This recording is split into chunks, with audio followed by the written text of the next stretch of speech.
Pierre a été le témoin et l'acteur des 2 guerres mondiales qui ont profondément marqué sa vie. Dans une précédente vidéo, je parlais de son parcours militaire pendant la Grande Guerre. Je n'y reviendrai donc pas. Mais qu'en est-il de la Seconde Guerre mondiale ?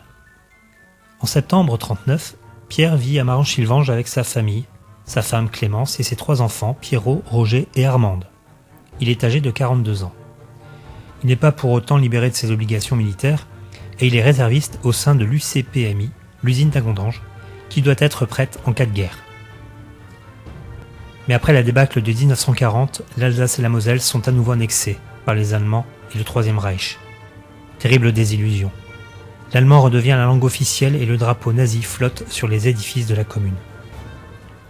À l'inverse de 1871, cette annexion est brutale et violente. Sa fille, qui est à l'école, doit parler l'allemand et le maître d'école, qui vient d'Allemagne, n'hésitait pas à punir sévèrement tout enfant qui parlait le français. Et autant vous le dire, la délation était la coutume de certains élèves.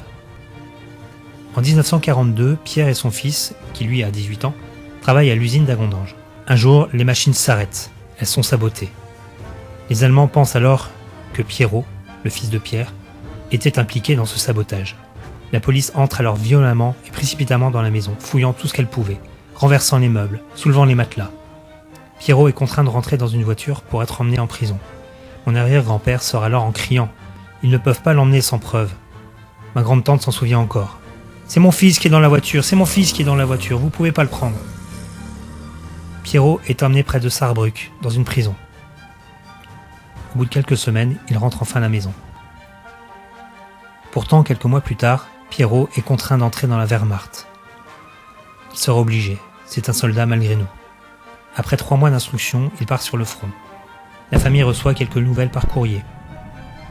Son père et sa mère lui transmettent également de la saccharine, qui était courante en Lorraine, mais rare en Russie.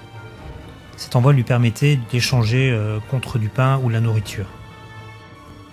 Pierre suit le parcours de son fils sur une carte accrochée sur le mur de la salle à manger. Après un retour en permission, Pierrot repart en 1943. Pourtant, il ne donnera plus aucune nouvelle, pendant près d'1 an. La famille est dans l'angoisse la plus totale. Juin 1944. La nouvelle du débarquement des Alliés redonne de l'espoir à la famille. Du côté des troupes allemandes, c'est la retraite. Petit à petit, les Alliés avancent en France et les combats font rage. Ne pouvant être spectateur de ce qui se passe, Pierre décide alors de s'engager dans les FFI, les forces françaises de l'intérieur. Mais cette histoire, je vous la raconterai un autre jour.